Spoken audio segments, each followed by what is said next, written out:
the Scientific American, you wrote a piece about carbon removal technologies. So right. Maybe you could explain us to which degree fossil fuel industries also rely and promote nowadays carbon removal technologies such as BECCS or direct air capture. Some of the adaptation argument is tied to techno-fideism, the idea that we don't have to worry because technology will solve our problem. And we see lots of people in Silicon Valley, for example, pushing this argument. Just let the market do its thing. I mean, it's tied to the anti-regulation argument. Roll back regulations, empower entrepreneurs, we'll get the technology we need. The problem with that argument is that we've had 50 years for the market to give us what we need, and it hasn't happened, and particularly not at the scale we need. So I think the evidence is pretty clear that the market, or I should say markets, because the market is just kind of an idealization, markets haven't responded to the degree that we need them to, and that's where you need government incentives, government regulations, investment in green technology, these kinds of things. But one of the technologies that is sometimes promoted is carbon capture and storage, or the idea that we can capture carbon either at the wellhead, the tailpipe, or directly from the atmosphere, put in the ground and clean it up, and that'll make everything great.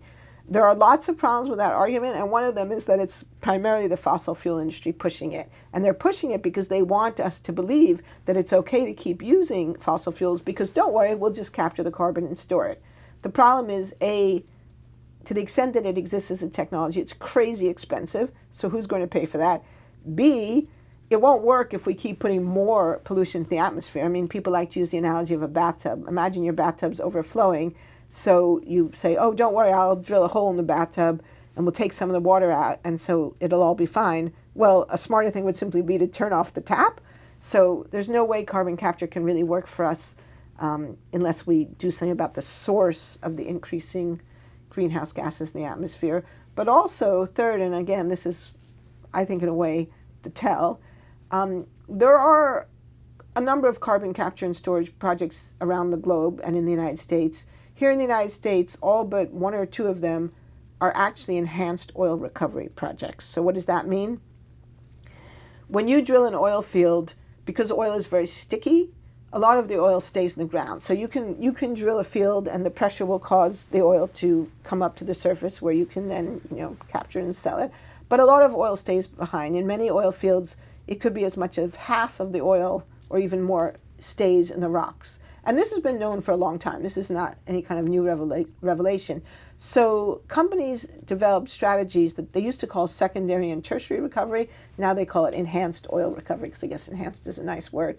And what that really means is flushing the field with water, with detergent, or with carbon dioxide to try to flush out that remaining oil so you get more oil that you can then sell and burn.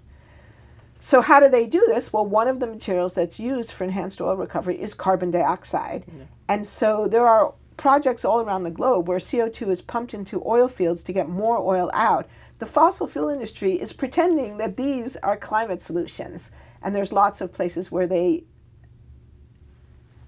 basically represent enhanced oil recovery projects as if they were carbon storage projects. And they're not. A, because there's actually, in many cases, no guarantee the CO2 is actually staying in the subsurface, and B, because even if it did stay in the subsurface, you're using it to get out more fossil fuels, which then you burn and produces more greenhouse gases. So it's not a climate solution, but it's being represented as a climate solution, and frankly, a lot of people have fallen for it, because in the Inflation Reduction Act, which was passed under the Biden administration, which was the first substantive climate policy ever in the history of the United States, a big part of that project were tax credits for CCS projects. So we're basically subsidizing the oil industry in a way that certainly doesn't solve the problem and could actually, in the worst case scenario, make the problem worse.